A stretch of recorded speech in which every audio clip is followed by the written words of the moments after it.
Hello, everyone, and welcome to my podcast, Don't Get a Therapist Yet. And today I'm honoured and privileged to have my guest, Andy Baker, who is an amazing person and does amazing things. And Andy, would you like to tell the audience a little bit more about yourself and all the roles and responsibilities that you have?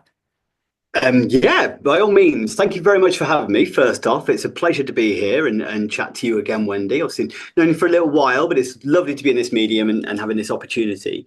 So Andy Baker, class myself as a behaviour specialist, author, public speaker, trainer, educator, business mentor, parenting mentor, entrepreneur, podcast host, whatever you would like to put a label on. I'll answer to pretty much anything. So behaviour specialist is my passion and what I have spent the last 18, 19 years, I think it is, kind of perfecting and building. And then I run a training company, predominantly in the health and social care sector is the main area that I work in and teaching people how to better manage responding to either dysregulated behaviours and emotional dysregulation in children, through adult mental health, through learning disabilities, all the way up to, we do a lot of work in the dementia field as well, with the external training organisation of the Alzheimer's Society, so we deliver on their behalf across the UK for managing distressed behaviours. I cover quite a spectrum of what I do. And that's amazing. And what an incredible introduction, Andy, all the stuff that you do. And I think the reason I wanted you to come on to the podcast today was to talk about behavior, because I'm a cognitive behavior therapist. So obviously, Mm-hmm. behavior is really quite important. And also, a lot of people that I see often have problems that they deal with. I have parents who have problems with their children or adolescents, and I also have people who have problems with elderly parents who don't always kind of do what they think is the right thing to do. So tell me more, why did you write this book in the first place?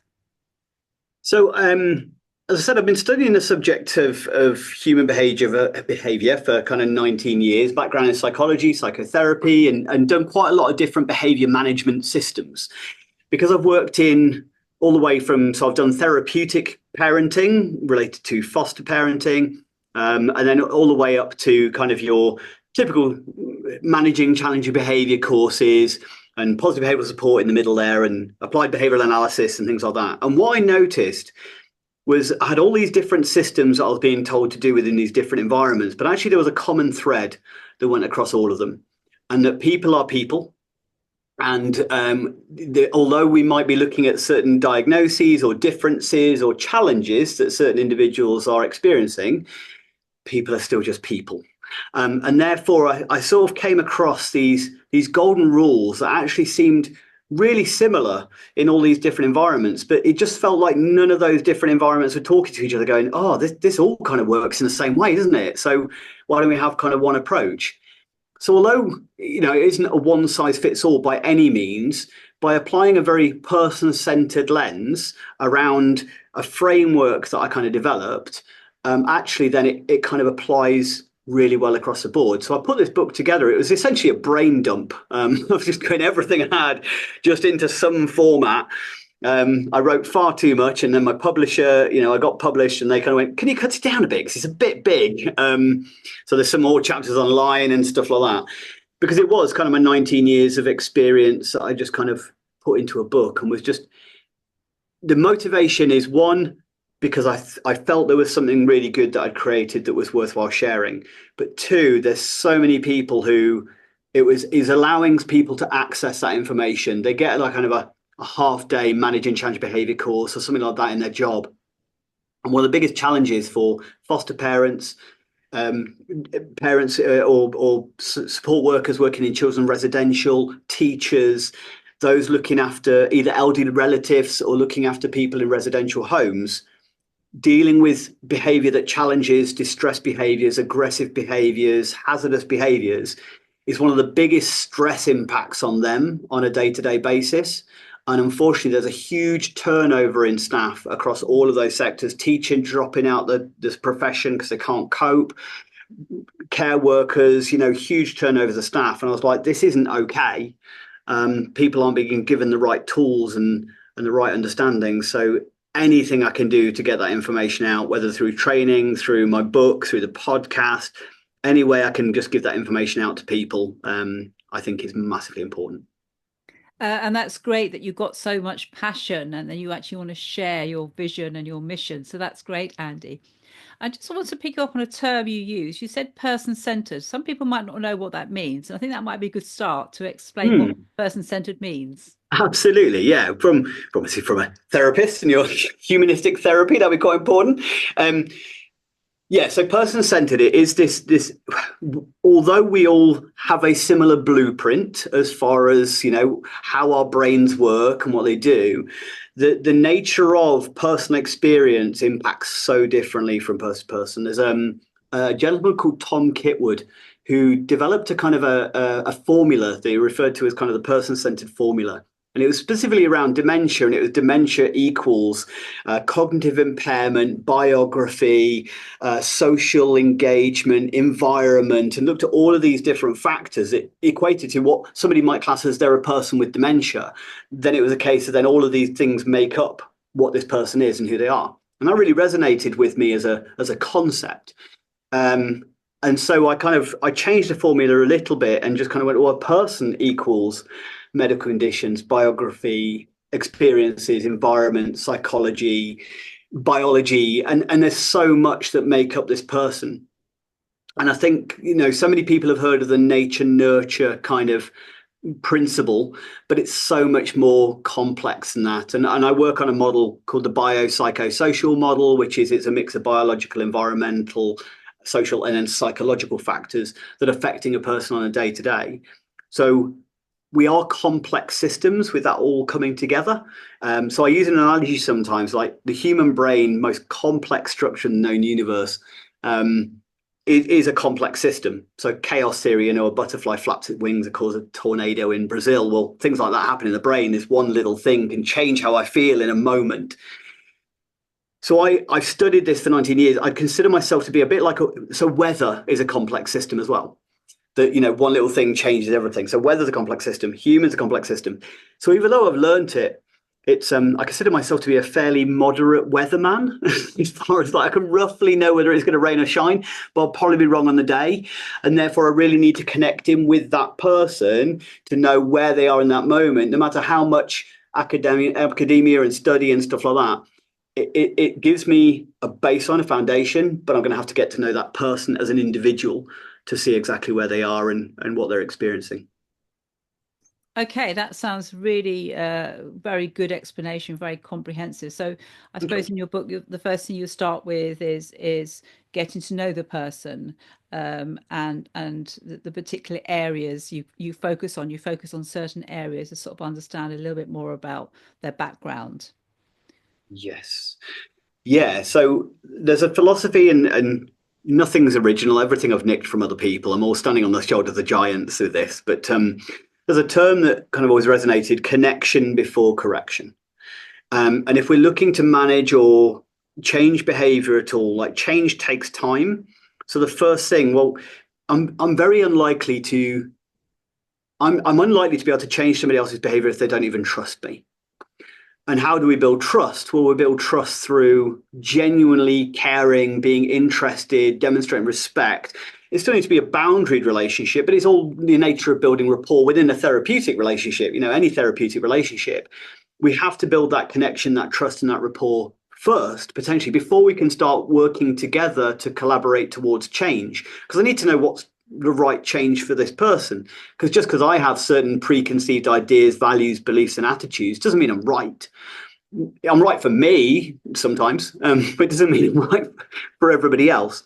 So I think you really have to kind of step into somebody else's world to understand, why do they act the way they do? Why do they react the way they do? Um, Before you can start then looking at any meaningful change or improvement in the quality of that person's life. So 100%. I start with the understanding of the condition, then it's about understanding the person themselves is the next step. Okay, and is that done via conversations or observations, or do you read any reports about people? Yeah. How do you sort of get to know the person? So it's a bit of a mix, and it depends very much on because a lot of the stuff that I write about is predominantly work based. So if it was in a foster care environment, sometimes you get some information about a child, coming into your home, and you have to take everything that you read with a pinch of salt. In so much as I've often come across it is wildly inaccurate because either sometimes they're overselling the child to kind of go, no, there's no behavior that's difficult. They're absolutely fine. They're perfect. You definitely want them in your house because they're struggling to find placement. Other times, whoever's been writing that previous report or previous information, there's been a disconnect. There's been some kind of, it hasn't worked between them. So you then got this slightly skewed perspective going, they're a nightmare, they did this, they did that, they did the other, and you're looking at this case kind of going, I can't have them in my home, it'll be destroyed. And then when you actually meet them, they don't meet those criteria in the slightest. So sometimes you have to take all the information you get in advance with a real pinch of salt. And even with hospitals, sometimes I've had people who've the hospital said they're immobile, bedbound, and then I've seen them chasing staff around corridors. So it just doesn't work. So it is about it, like anything, you have to take all forms of information coming in. So one is about genuinely getting to know the person, engaging, building that connective rapport through conversation. There's certain things around behaviors that become a little bit more complex, and this is where maybe it's a different from some therapeutic relationships where it's going to be all about kind of exploring with them. Sometimes there is a lot more of the we're having to supervise and monitor that behavior to see if there is patterns that they may not be aware of. So that we're monitoring over a period of time what's called a functional analysis, which is looking at, okay, from something what's called an ABC chart. And an ABC chart, it stands for antecedent behavior consequences, which is in CBT. Yeah.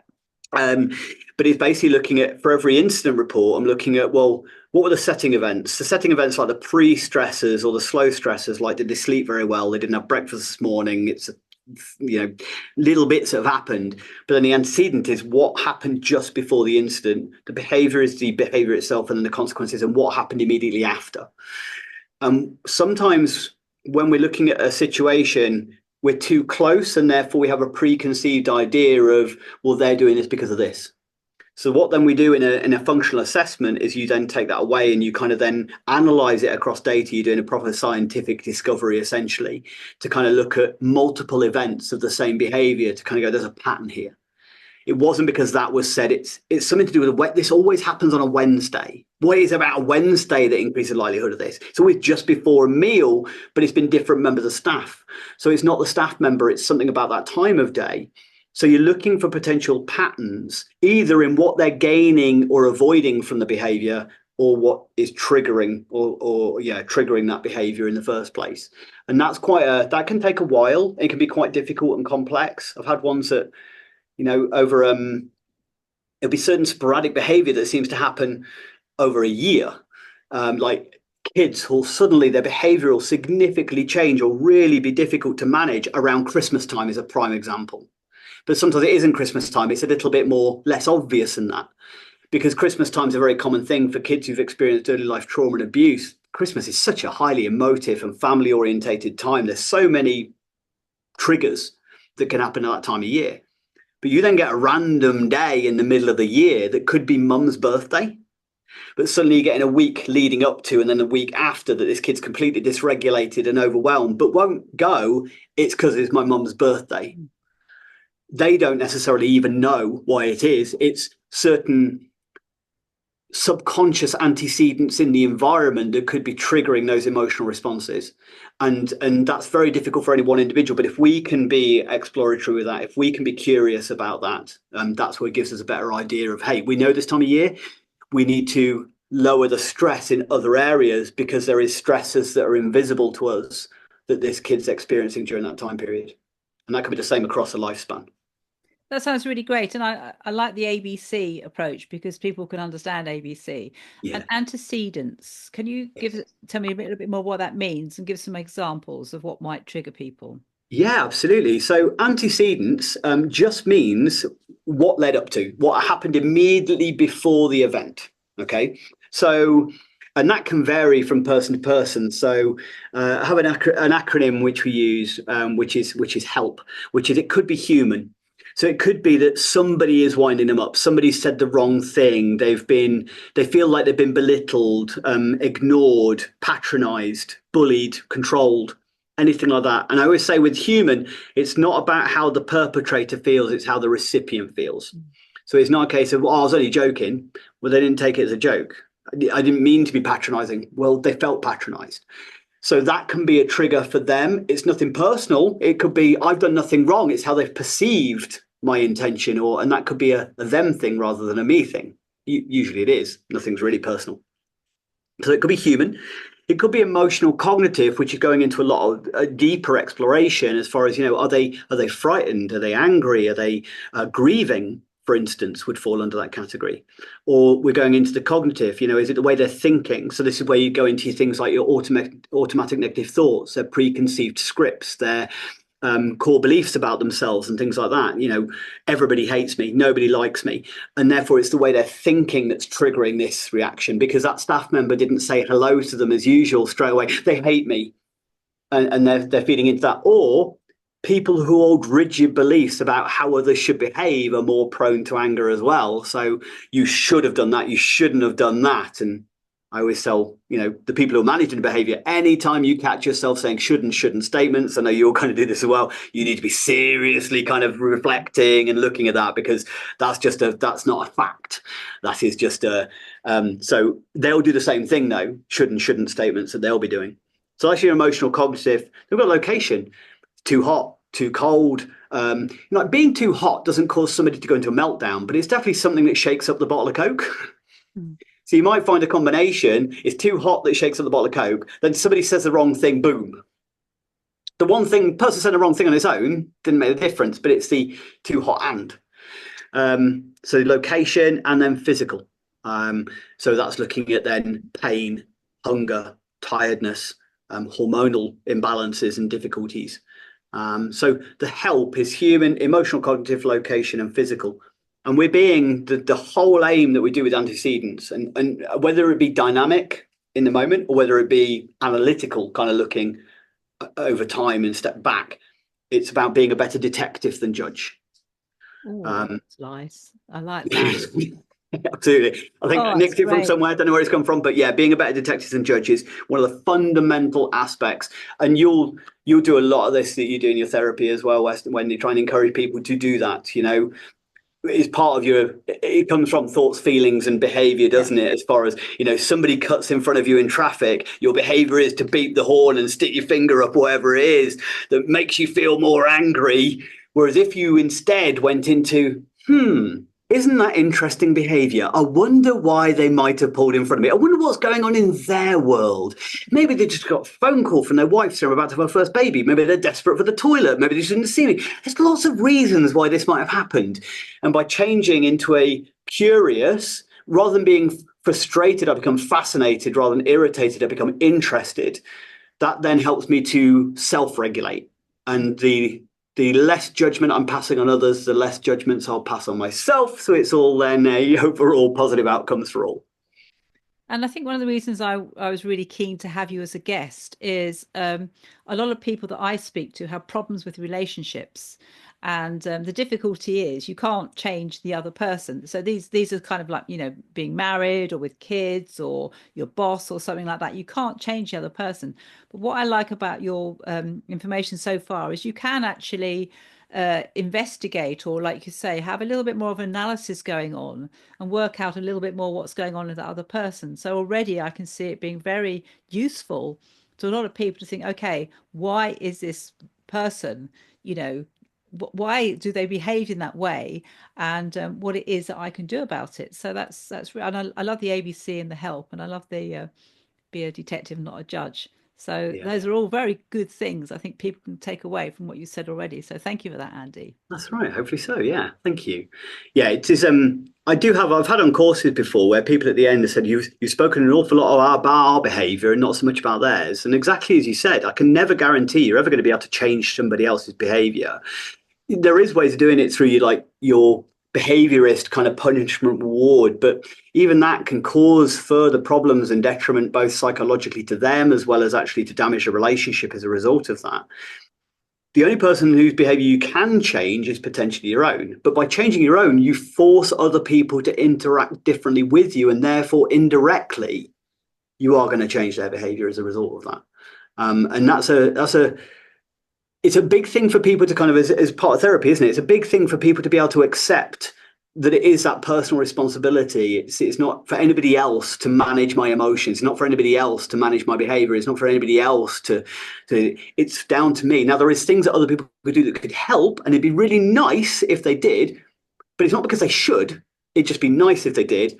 It's my responsibility to manage those reactions. And that's a difficult journey for some people, 100%. Mm. But I think, like you say, if they think it's possible and they learn the tools, that in Mm, themselves can make them feel less frustrated. Because I think part of the problem is the person who is on the recipient of the difficult behavior then gets frustrated themselves. They don't self-regulate, and therefore they respond in a way perhaps which is inappropriate. So they get angry and start shouting, or they withdraw, like you say, a bit like the fight or flight, and therefore that kind of has an impact on the person's behavior you're trying to change as well. You're trying to yes. work with change is perhaps not the right word. You're trying to get a better rapport relationship going. Yeah, yeah, absolutely. I think it's that a lot of the tools. One of the things I genuinely encourage, because I have a very therapeutic approach to behavioral change. It is we've moved away from the old behaviorist thinking of punishment reward. We know actually, yes, it can work to some degree, but it's really doesn't work for the majority of children now, and it's got so many issues with it. So we try and focus on a very kind of non-judgmental, curious, high levels of empathy and nurturing, kind of working with emotional regulation and stuff for other people. But the whole idea is that we should be then turning them back on ourselves at the same time, because I need to role model first.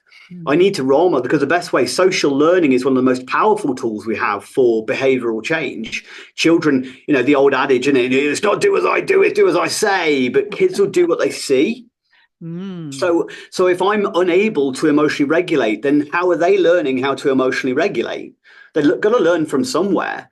So I've got to role model that. So it's so important that I'm starting point has got to be, okay, well, if I'm going to show empathy towards them, I've got to learn to show empathy towards myself. That, mistakes are stepping stones in learning rather than I'm a failure, because I need them to recognize that they're going to mess up along this route, and that's okay. It's what you do and how you pick yourself up afterwards that makes a difference. But if I can't do that on myself, then how can I then do that for them? And this is where behavior management, I think, sometimes is people see it as this tool that like a hammer that they have that I can make change in others. But actually it's a mindset shift that has to happen for this to be able to occur. Because you give anybody a tool, if they don't see the benefit or don't know how to use it properly or know how to use it for themselves, then they're never going to be able to apply it to anybody else as effectively and in the right way.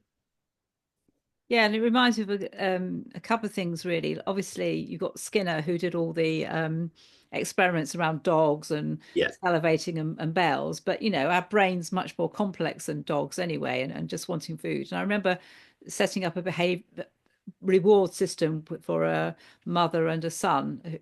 He had OCD, and Mm. it worked to start off with, but then the son got really good at negotiating. And the negotiate got better and better. So he was really kind of, asking more and more of his poor mum.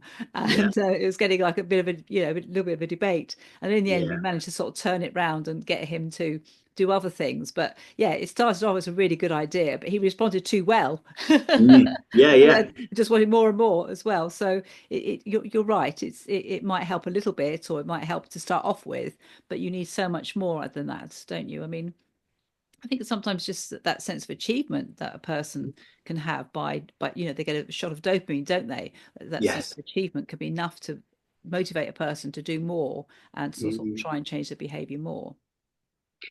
Yeah. I'm not a fan of reward. I mean, when my son's 25 now, and anytime I talk about or deliver courses, I always feel bad. I just delivered a session today, and so many of the people in the group, I could just tell those moments of going, I'm a terrible parent, and I'm like, please don't think you're a terrible. Like, if they're alive, they're not in prison, and they don't hate you. Even one of those three means you've done amazing. One of those three is absolutely amazing because, parenting is hard, and there's this false narrative, and it is a false narrative that parenting is completely natural. You just know what to do and stuff like that. And I do try and help parents to kind of recognize that if we take one of our closest ancestors, something like baboons, for instance, highly social species, very much nurturing as far as parenting concerned, but their first few infants tend to die. Oh. I know that's a really sad thing, but human being, we're not allowed to practice. We have to get it right absolutely the first time. But baboons who've got, let's say, one child, and then that child has been a time with mum still and a sibling, so they've had a younger sibling, those baboons have gone on to be more successful parents because they've learned, they've watched mum doing it through mistakes and stuff like that. And I think we're in such a fragmented society now that we used to be raised by the village, and now we're in an individual isolation. We used to be, mum was in the same house, auntie was over the road. The lady next door was called auntie because she was around that often for a cup of tea. So the kids were out playing, but there was like seven different adults making sure they're all safe, that they're okay, kind of regulating their emotions, their behavior. Whereas now you've got either a one or a two parent household, both going out and working for full days, then coming home and having to try and maintain their emotional regulation for another however many hours to be highly nurturing towards a child who's also been made to go out and not act like a typical child running around and playing, but be hyper focused and sit still for a whole day. I mean, it's just a recipe for an absolute mess. So anybody who manages to get through the journey of parenting with some level of success is absolutely winning at life. Okay, because it really is.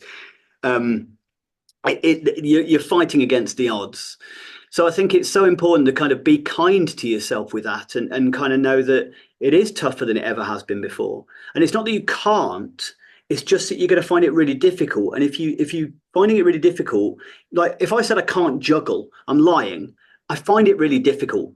But if I wanted to overcome, if I wanted to juggle, then how could I learn? What could I, maybe I could just start with one ball and build from there. Or maybe I need to pull in some help to help me to do this. And I think that recognition of going, it doesn't mean I'm not good enough. It just means that this is hard. That self-care, self-empathy, yeah, being I, kind. I think you're right, and there's so many expectations on parents now, isn't there?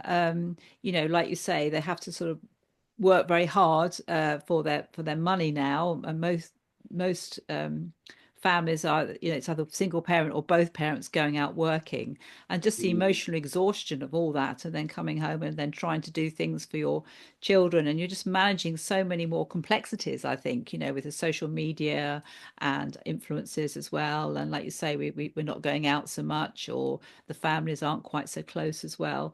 And then of course they always feel bad and guilty they're not doing enough, or they haven't, Johnny hasn't got level 9 in all his GCSEs, so I've obviously failed because he hasn't got that. There's so many more complex demands, I think, in our complex world nowadays that make parents feel inadequate, Yeah. whereas actually more and more I think is expected of us to raise these amazing citizens, and be perfect as well. Yeah. 100%. 100%. It's and that's it. Yeah, I will put it into a parenting book at some point. But what I find is for professionals is kind of what most of my background is. But there's also one of the reasons I developed the podcast is kind of because I knew that was more accessible than anything else to parents and to unpaid caregivers as well. Because there's a lot of or sandwich carers as well. So people either looking after their elderly relatives who may be experiencing cognitive decline due to a dementia and stuff like that. And, they've never been taught how to, my mum in some ways was quite lucky when my gran became poorly. I taught her moving and handling. I taught her how to respond to distress behaviours. I taught her how to, I'm the one who stopped her going down when she was in a bad mood because, but I need to go and see my gran. I was like, yeah, but you're in a bad mood. So all that's going to happen, you're going to have an argument and then you'll go away and then you'll feel massive levels of guilt because you've had an argument. It's not the day. Don't worry about it. I'll go down, just check she's okay. You can catch her up tomorrow. But because I had that knowledge and skills, most people don't get a me. They don't get somebody who's worked in care and got the skills and knowledge that I do to be able to pass on. So partly why I did the podcast, to kind of like give anybody some access to free resource to have a bit of information about what to do and to better understand, but also parents on the other side as well, and the other end of the spectrum, to kind of then go, oh, okay, so I need to. There's some skills to learn here, and they are available. There is stuff that to me, because otherwise they're only relying on the way that they were parented, which could have been okay, but most kids would probably say it could have been better. So, you know. And also, I work with people who've had very poor parenting experiences themselves, and desperately want to be a different parent as Yes. well. So they're very highly motivated to be a good parent. But I suppose they also carry a guilt or a worry that they aren't doing so well, or they're not going to get it right, or Mm, say the child comes home in a bad mood and they almost you think, well, I've got it all wrong, I've been a terrible parent, I'm just like yeah. my parents were as well. So there's a lot of history that goes on in our heads, isn't it, just about our experience of parenting and not wanting to make the mistakes that our parents made, but not wanting to pass it on to our children as well, and feeling very bad and guilty a lot of the time, like you say, when they don't get it right or they think they made a mistake. Mm. I think that happens a lot. It does, and obviously, generational trauma and things like that. It is trying to break that cycle. It is really important. We're more aware that there is this. It's not quite hereditary, but there is this kind of biological kind of move on, this genetic kind of marker that moves through the generations related to that. And I think you touched on it exactly right there, Wendy. There's this high level of anxiety they experience about, well, I need to get this right. I need to break this cycle. I need to be better than. But straight away, that's coming from a place of anxiety and stress, which straight away is then being picked up. Children's brains don't look at things going, hey, mum's really stressed because she's trying to do her best. They're going to internalize, they're going to turn it negative and centralistic. And what I mean by that, so I always use the example, the first time I started training, what do you think I thought the first time I saw somebody yawn on one of my courses? I didn't make the assumption going, oh, it must be because they're tired. They've had a busy night. They're not, they haven't slept very well. I'm immediately going to make it negative about me. Like, I'm boring them. I'm boring them rubbish at this because I felt vulnerable. I felt anxious in the situation anyway. So my mind immediately went to the automatic negative thoughts of personalizing and things like that that's going to happen and catastrophizing. Everybody else is really engaged, but the one person who's yawned, that's the end of it. And it was only because they yawned and just didn't catch them, they just caught it. And it's nothing. But we do that all the time, and children can only do that because the brain's developing. So they are completely. So mum being stressed isn't going to be, oh, she had a rough day though.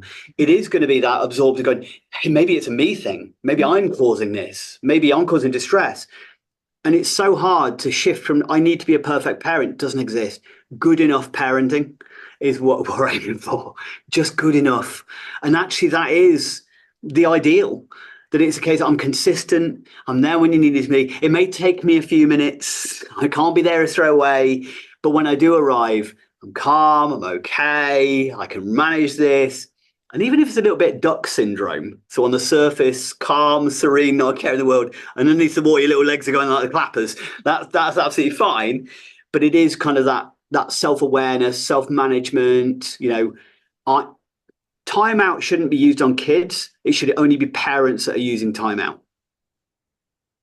So the Mm. old naughty step, get rid of it, gone. Mm. Okay. What it should be is I'm finding this really difficult in this moment. I'm feeling something about the behavior and stuff is making me feel angry. I just need to take myself away and just get myself calm, but we'll reconnect in a couple of minutes and everything will be okay. Mm, Because that's straight great advice, Andy. It really is. Like you say, you're turning it round to the parents' behaviour and how they're not self-regulating, and that's having an effect on the child. And the child's internalizing that is it's their fault, and I've done something wrong, and therefore they get distressed, and so it becomes like a vicious circle as well.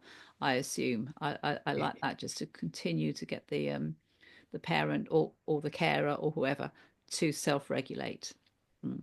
And it's role modeling. It's role modeling. When you feel distressed, it's okay to remove yourself from a situation, re-regulate yourself, then reconnect afterwards. That is absolutely fine and a good thing to do. But this is where again, and you know, I'm sure you have to support a lot of people and parents understanding your own attachment styles around that. Because if the child does that, they're dysregulated, they remove themselves from the situation, which is exactly the right thing for them to do as long as they're going off, re-regulating, and then they'll reconnect later. But if I'm anxious, ambivalent in my attachment style, then suddenly I'm always going to be taking it down. I'm going to be perceiving that as rejection, and therefore I'm going to be chasing down and go, "Don't you walk away from me?" And so then, what do you want them to do? You don't want them to shout at you and swear at you and hit you. You don't want you to walk away and re-regulate. So suddenly we're given this very conflicting message. We're like, and this is where it's the whole concept of my book. It's called Targeting the Positive, because it's really important that we know, okay, this is what we don't want, but what do we want? It's not about, okay, I don't want them swearing at me. I don't want them hitting me. I don't want them whatever it is. Okay, well, what do you want? Because if you don't know, how are they supposed to? And using things like, well, I just want them to be good. That needs to be really, what do you mean by good? What is good to you?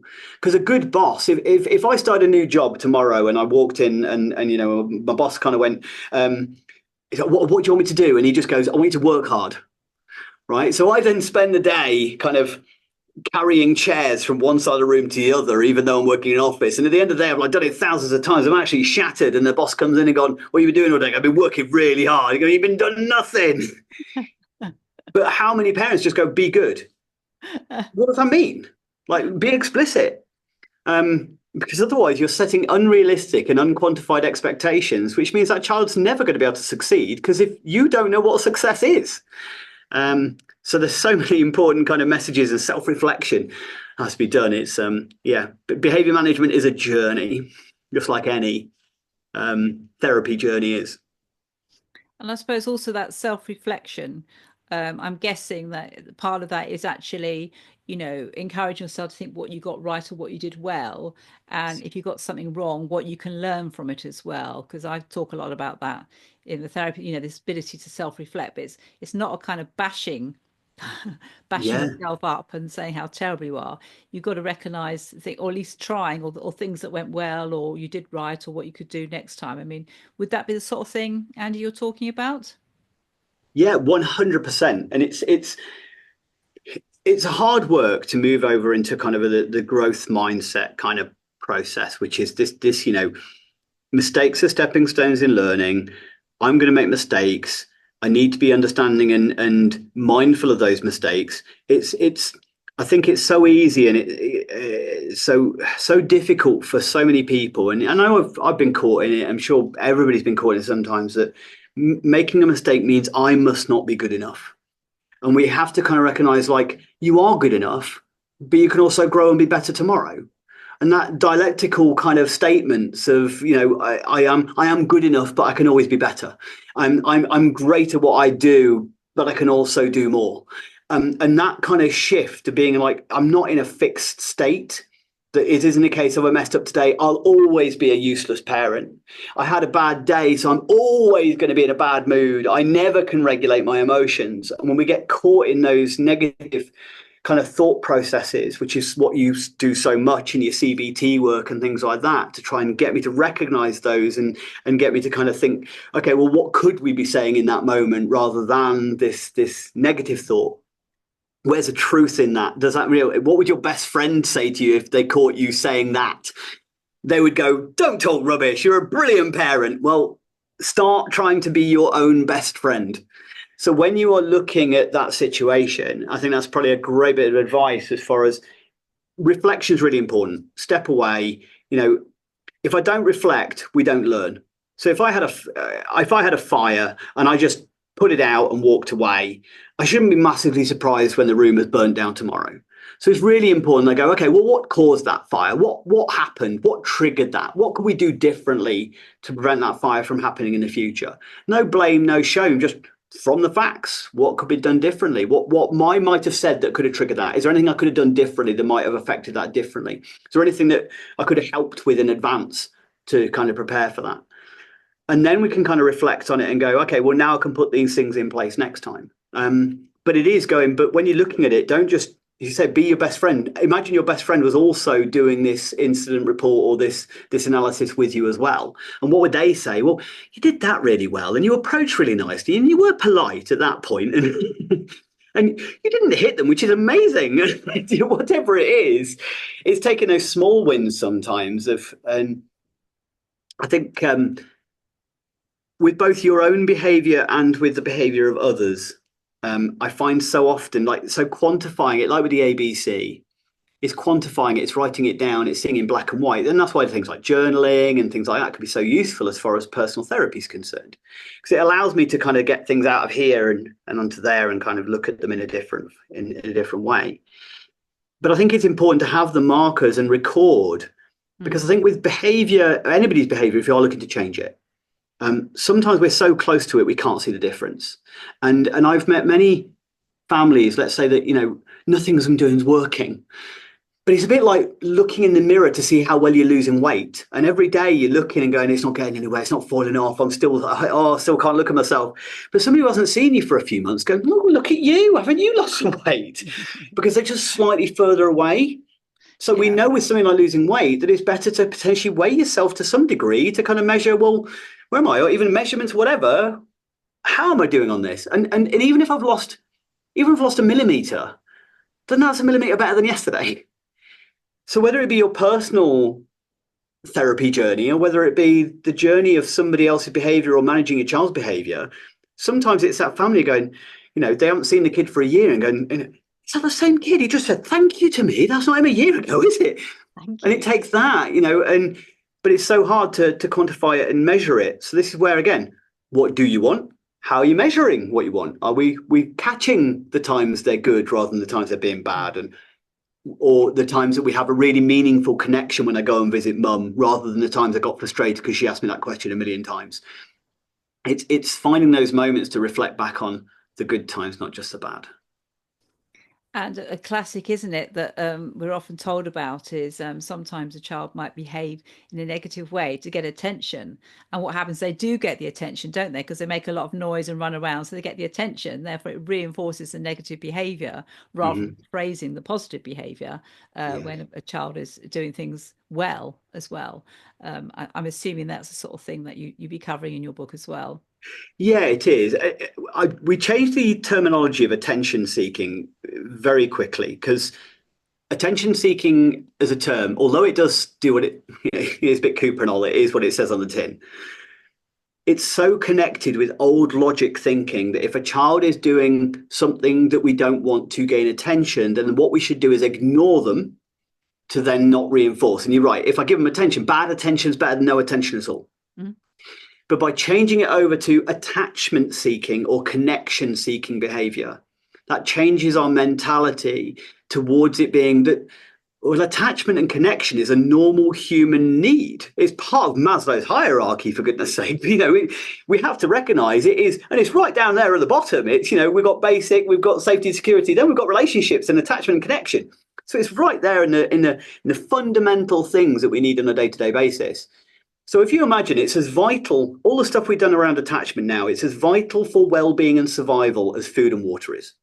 But if you had a child who was wandering around and didn't know how to get food, wandering around after you going, can I get a biscuit? Can I get a biscuit? You wouldn't just go, just ignore them. They're just starving. You give them some food. So exactly the same with that mentality of attention seeking. We can't look at it going, well, they shouldn't want attention. Well, we need to look at they've chosen potentially, or they're choosing a maladaptive and an inappropriate way to meet that need. So what skills do we need to teach them to be able to get that need in the right way, or be able to delay gratification to be able to then wait for the attention they need at the right time? So rather than going just ignore them, you're right to not go, we're going to then go, stop doing that, stop doing that, stop doing that. But we also need to think about, okay, well, I'm going to do minimal response to the behavior I don't want, but what am I going to do? Again, what behavior do I want? How do I want them to get attention?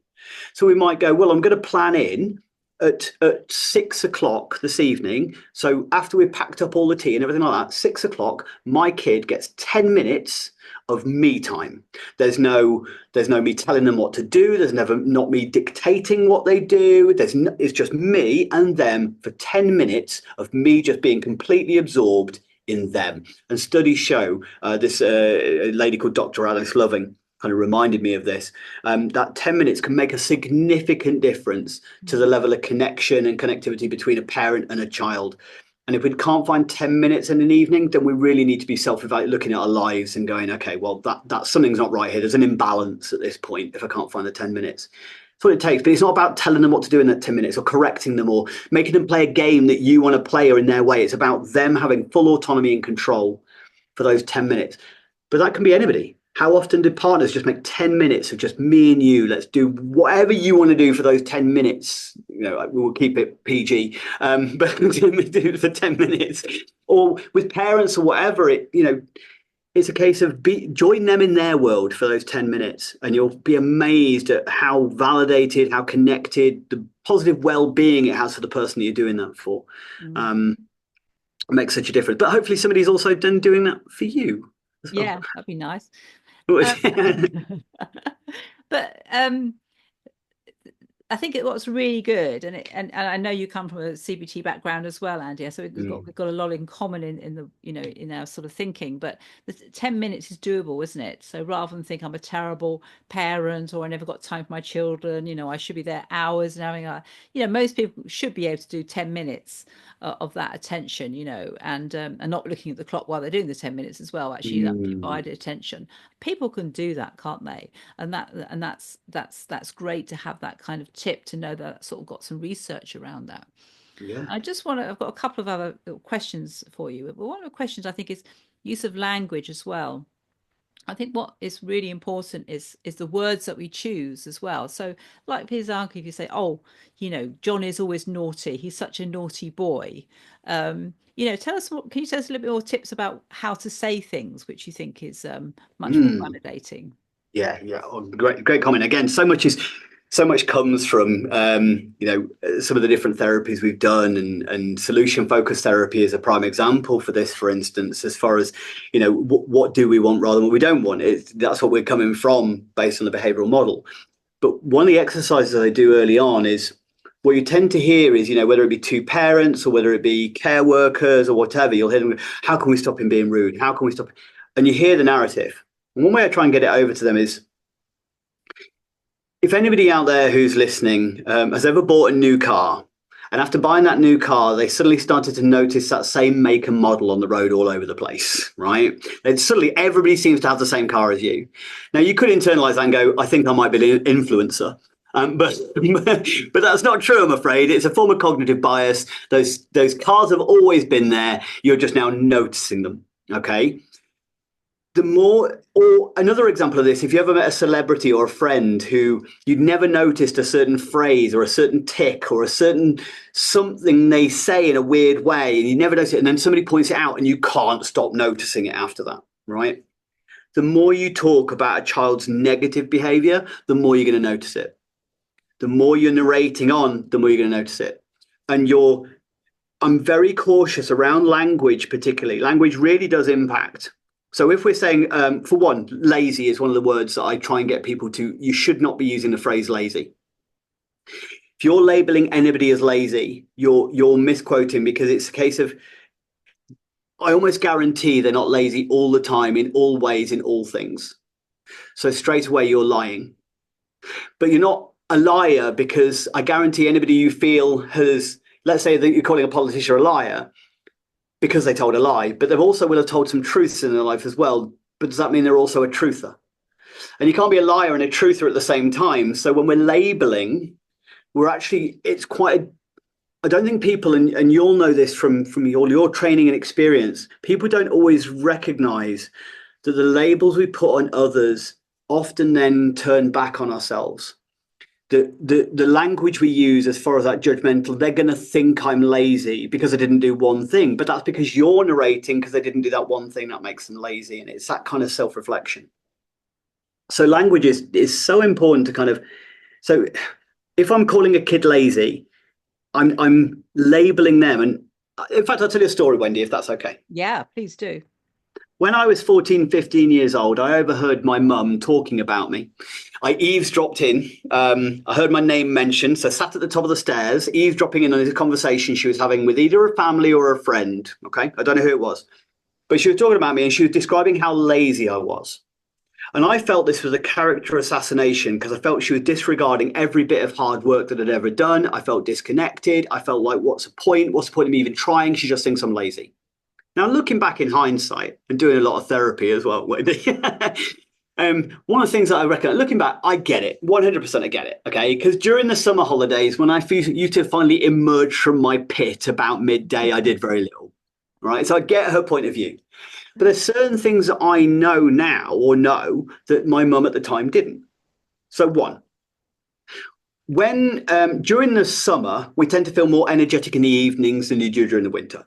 Okay, that's because when it goes dark, your body releases a hormone called melatonin, which takes you to sleep cycle. And during adolescence, that melatonin can actually be delayed in release by up to 4 hours.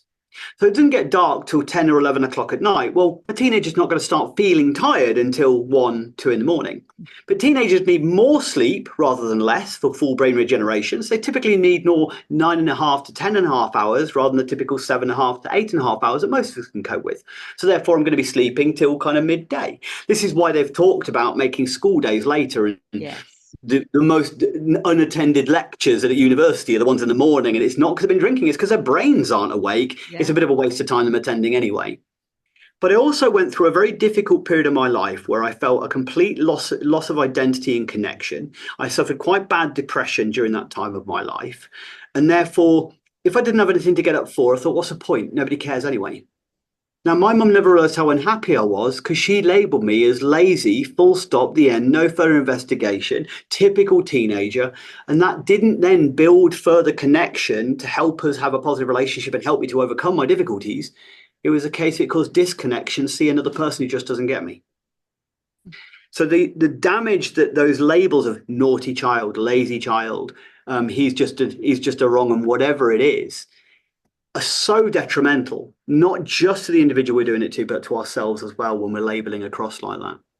So we only ever refer to, you may find their behavior unacceptable, but we don't say that they are naughty. We're not defined by our behavior.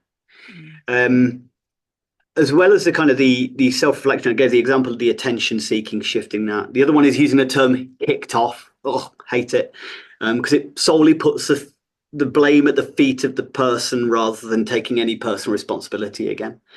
So yeah, language is massively important of how we frame things, how we view things, how people feel about themselves when you're referring to them.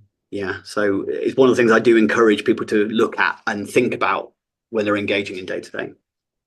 Yeah, it's a very good answer, and thank you for sharing your personal story because I think it's really profound, isn't it? When you yourself have gone through difficulties, and this is why we do the work, isn't it? I can certainly share some mental health issues that I've had, and where they've come from and everything. So thank you for sharing that, Andy. That's right. Yeah, my And pleasure. and then I think another thing I sometimes do because I come from a drama background is I'll use disingenuous kind of non-verbal behavior. So what I mean by that is uh, I will say something which sounds genuine, then I'll say something which sounds very not genuine. And what I do is I tell the person that I'm doing a role play so they know that I'm pretending to do something as well. So they're very much aware that, they agree to it as well. Mm. But what is really interesting is they get very upset if I change my tone of voice or if I look disinterested. And so the power of non-verbal behavior, including tone of voice, to me is absolutely immense. And could you tell us a little bit more, Andy, about do you cover that in your book and any more tips on that? Yeah, I do. Yeah. So there's a full chapter that I couldn't fit in the book that then went online around communication. Because a big cause, not the only cause, but one of the biggest challenges or causes of challenging behavior is a breakdown in communication. I think as human beings, we tend to think because we're doing it all the time, we think communication is easy and that we're really good at it. But actually, most of us, we're horrendous at it in many ways. You'll know as a therapist how long you had to practice and work and recognize how difficult listening is. Like, and it's tiring listening for your 50 minutes or however long you typically do your sessions, and kind of like at the end of that you're like, oh, I need a break from it. I need to switch off and let my brain wander everywhere because I've been focusing for that time. Most people can typically only listen for about a minute and a half before their brain wanders elsewhere, and then they have to pull themselves back. So it's like a muscle like any other.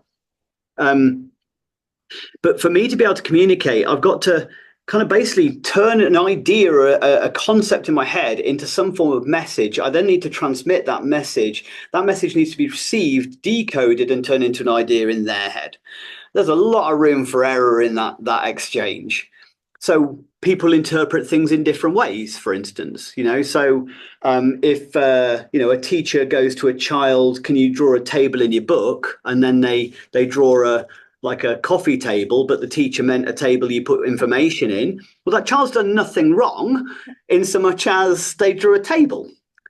So when you're working with those on the autistic spectrum and they take things very literally, or they struggle with abstract concepts or situational concepts, then the teacher needs to go, well, I've got the responsibility here to communicate effectively.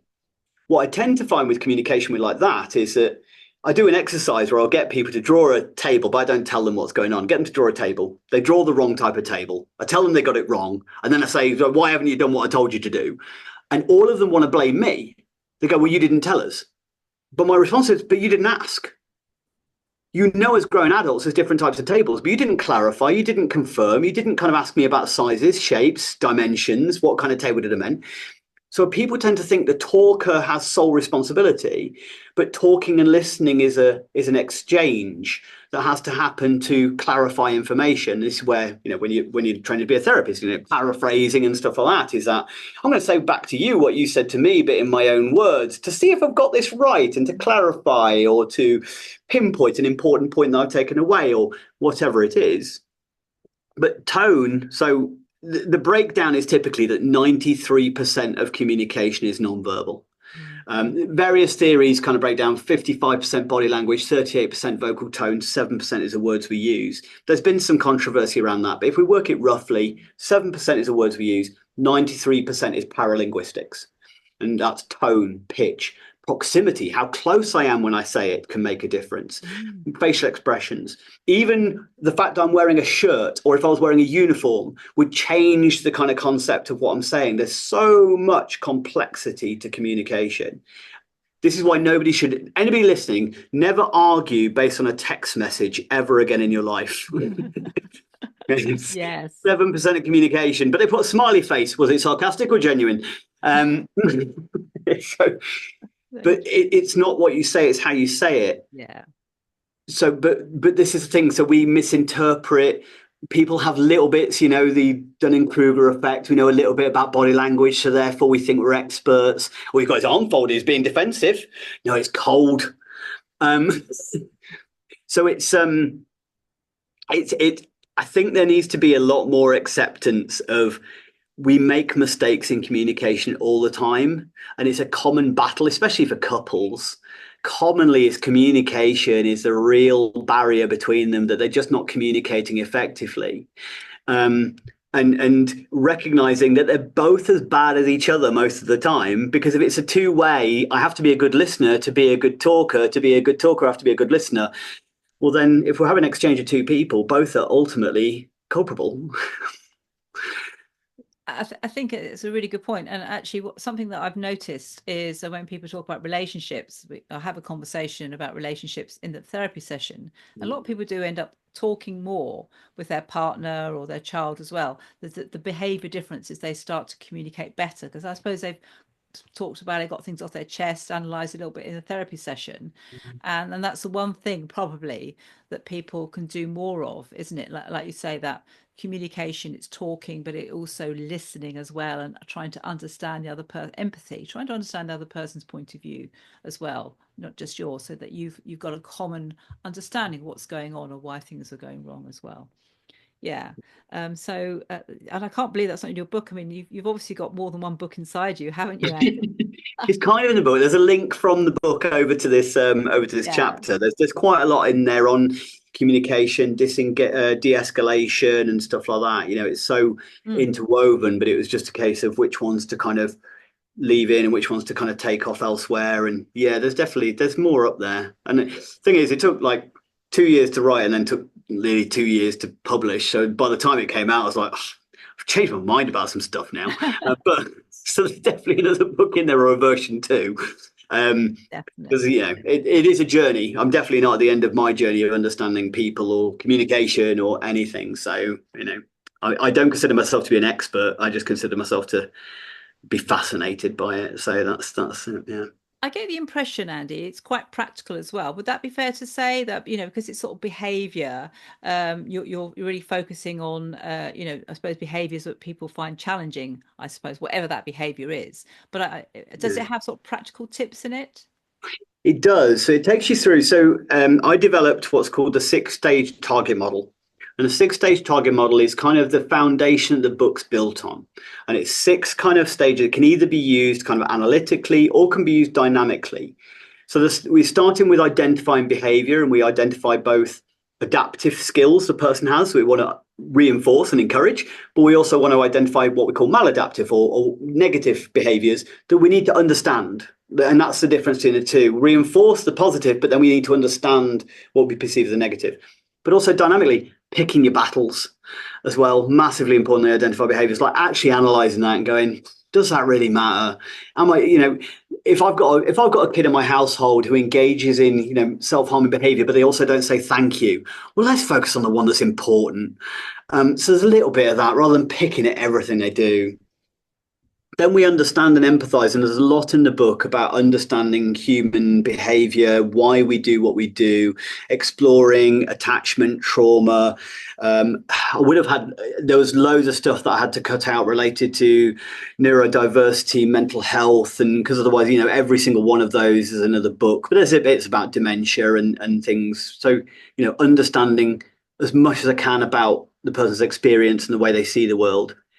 Then we go into the proactive planning, which is if all behavior is a way of either meeting a need or to coping with stress, and it's just a strategy to do those, the plan is, well, can I meet the need for them? Can I reduce that stress? Or what skills do they need to learn to do it themselves? And that's where we kind of go in the proactive planning. Then we go through recognizing escalation, which is how do they look when they're calm and what's their journey? Because when we're at the early stages, we've got a chance of learning. When they're up at the top of the roller coaster, they're on the ride essentially. So our strategy would be different where they are on that journey. Responding appropriately is the next stage, which is where I teach you to be like a firefighter. Those first stages are about being a scientist, like why is this happening? Create a hypothesis. Let's test it. Let's see what we could do. As we move into the de-escalation, we're behaving like a firefighter. The fire's already started now. We don't start trying to figure out what started or what we can put in place to prevent it from happening. We just need to put it out. That's the aim. De-escalate the situation. Then when the embers have cooled, we go through learn from the incident. What can we done differently? How can we improve? And that's a journey. It's like a Monopoly board. We keep going around it. We don't have to stop on every single square depending on where we are in that journey, but it's a constant learning process. And we use that, and it's encouraged to use both for those that we're supporting, loved ones, whether it be, a person living with dementia or whether it be a foster child, whether it be somebody with learning disabilities. And there's a lot of case studies and examples and a lot of the metaphors that I've used in this to kind of simplify it as much as we can, particularly a journey. But I also encourage them to do self-reflection. I identify my behaviors, what seems to be causing them, what can I do differently next time to manage them, how am I going to respond when this trigger happens to me, and learn. So it's both a self-reflective tool as well as an external management tool. It sounds absolutely amazing, Andy, and it's the sort of thing I think a lot of people can really benefit from because in the end, it's understanding human behavior, isn't it, in all different scenarios as well. So whether you are a professional working in those areas, I can see it really helping them, or if you're actually, just having trouble with some relationship in your life, I can also see a lot of that, but working for that person as well. So, Thank you so much, Andy, for sharing so much of your story and your knowledge and influence. It's absolutely fascinating. So, how do people get hold of you, and how can people order the book? So the book is available. We've got it through our training website. It is available. So able-training.co.uk is my training company. So it is available for there. But it's also on Amazon. As far as if you just put targeting the positive with behaviours a challenge, well, it's available from all online bookstores across England, America, Canada, and Australia, I believe. So you can get it in any of those places. Obviously, in England, I'd get it from England rather than ordering it from from Canada. That's Um, practical. yeah, more practical, definitely. Yeah. Obviously, anybody out there that anything I've sort of said around behaviour, or you are looking after caring for somebody, parent, caregiver, obviously my podcast, Able to Care, is a free resource. We do twice weekly. We have some amazing guests. There's a lady called Wendy coming on who's going to be fantastic. Um, yeah, we have some amazing guests as well as some solo stuff from me. And yeah, just if you Google Able to Care, that's the easiest way of. You'll definitely see my face talking at you on a YouTube video, and then find us from there. It's probably the easiest way of doing it.